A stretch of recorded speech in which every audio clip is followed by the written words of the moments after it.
Hello friends, అందరు ఎలా ఉన్నారు? నేనైతే చాలా బాగున్నాను. అండ్ ఈ వీడియో వచ్చేసి నేను ఇంట్లో బిస్కెట్స్ చేస్తున్నాను. మనం ఇంట్లో ఉన్న ఇంగ్రీడియంట్స్తో చాలా సింపుల్ అండ్ టేస్టీగా చేసుకోవచ్చు ఇవి. అండ్ వితౌట్ మైదా, చాలా హెల్తీ కూడా. ఇక్కడ చూపిస్తున్నట్టు ఒక కప్ షుగర్ తీసుకోవాలి. తర్వాత దాన్ని మంచిగా గ్రైండ్ చేసుకొని షుగర్ పౌడర్ చేసుకోండి. తర్వాత అదే కప్తో ఒక cup of ghee or oil మీకు నచ్చింది యాడ్ చేసుకోవచ్చు. దేంతో చేసుకున్నా చాలా టేస్టీగా వస్తాయి. ఇది అది పర్టికులర్గా చెప్పను, కానీ నేనైతే గీ యాడ్ చేసుకున్నాను, కొంచెం హెల్తీగా ఉంటుందని ఆయిల్ కంటే. అండ్ తర్వాత మంచిగా మిక్స్ చేసుకోవాలి. ఒక 5 minutes వరకు మంచిగా బీట్ చేసుకోవాలి బ్యాటర్ని, ఇక్కడ చూపిస్తున్నట్టు. తర్వాత వేరే కప్లో ఒక కప్ ఆఫ్ వీట్ ఫ్లోర్ని తీసుకోవాలి, గోధుమ పిండిని. అది కూడా మంచిగా స్టెయిన్ చేయాలి, అంటే జల్లెడ పట్టి వేయాలి డైరెక్ట్గా కాకుండా. అప్పుడు మనకి బిస్కెట్స్ అనేవి సాఫ్ట్గా వస్తాయి. తర్వాత అదే కప్తో 3/4 కప్ ఆఫ్ బేసన్ తీసుకున్నాను, శనగపిండిని. ఇన్ని కూడా సేమ్ జల్లెడ పెట్టేశాను. తర్వాత ఒక టేబుల్ స్పూన్ ఆఫ్ బొంబాయి రవ్వ తీసుకోవాలి. తర్వాత ఒక pinch of baking soda add చేసుకొని మంచిగా మిక్స్ చేసుకోవాలి. దీన్ని మరీ ఫాస్ట్గా కాకుండా కొంచెం స్లోగా మంచిగా మిక్స్ చేసుకోవాలి.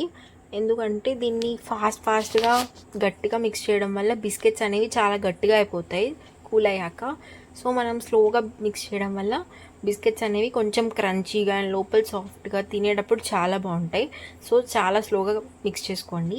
తర్వాత ఇట్లా మిక్స్ చేసుకున్నాక పిండి కన్సిస్టెన్సీ ఇలా రావాలి. దాన్ని ఒక 10 minutes పక్కన పెట్టేసేయండి. తర్వాత ప్రీహీట్ చేసుకోండి. మనం ఏ గిన్నెలో చేసుకుంటామో ఆ గిన్నె ఒక 10 minutes ముందు ప్రీహీట్ చేసుకొని పెట్టుకోవాలి. తర్వాత నేను ఇక్కడ ఇడ్లీ ప్లేట్స్లో పెడుతున్నాను ఈ బిస్కెట్స్ అనేవి. వితౌట్ ఓవెన్ చేస్తున్నాను నేను ఇక్కడ. సో నేను ఇక్కడ ఇడ్లీ ప్లేట్స్లో పెట్టుకుంటున్నాను కాబట్టి ఇట్లా మనం ముందుగా చేసుకున్న పిండిని ఇట్లా బాల్స్గా చేసేసుకొని ఇడ్లీ ప్లేట్స్లో పెట్టుకోవాలి. ఇడ్లీ ప్లేట్స్లో పెట్టుకునే ముందు నేను దానికి గీ అప్లై చేశాను.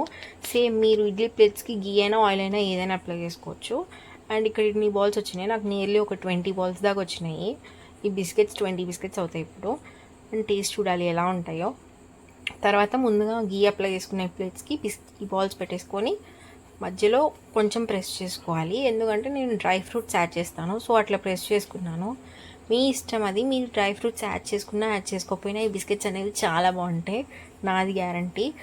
కానీ డ్రై ఫ్రూట్స్ యాడ్ చేసుకుంటే కొంచెం ఇంకా ఎడిషనల్ టేస్ట్ ఉంటుందని నేను యాడ్ చేశాను. ఇక్కడ నేను బాదం యాడ్ చేశాను చాప్ చేసి. బాదం అనే కాదు, సన్ఫ్లవర్ సీడ్స్ లేకపోతే పంకిన్ సీడ్స్ ఏదైనా కానీ మీకు నచ్చింది మీరు యాడ్ చేసుకోవచ్చు. అండ్ వితౌట్ డ్రై ఫ్రూట్స్ కూడా చాలా అంటే చాలా బాగుంటాయి. అండ్ ముందుగా చెప్పినట్టు ఇక్కడ అన్నిట్లో యాడ్ చేసేసుకుని నేను ఒకదానికొకటి తర్వాత అరేంజ్ చేసేసుకున్నాను ఇడ్లీ ప్లేట్స్ అనేవి.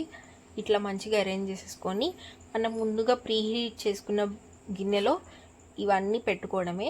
నేను ఇక్కడ ఇంపార్టెంట్ టిప్ ఏంటంటే, మనం ఇడ్లీ ప్లేట్స్ కంటే మనం గిన్నె సైజ్ కొంచెం పెద్దగా ఉండాలి.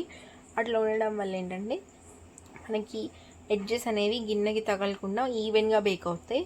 అండ్ చాలా మంచిగా వస్తాయి బిస్కెట్స్ అనేవి కూడా, ఎటువంటి మాడకుండా. అట్లా ఇట్లా కొంచెం పెద్ద గిన్నె తీసుకోండి.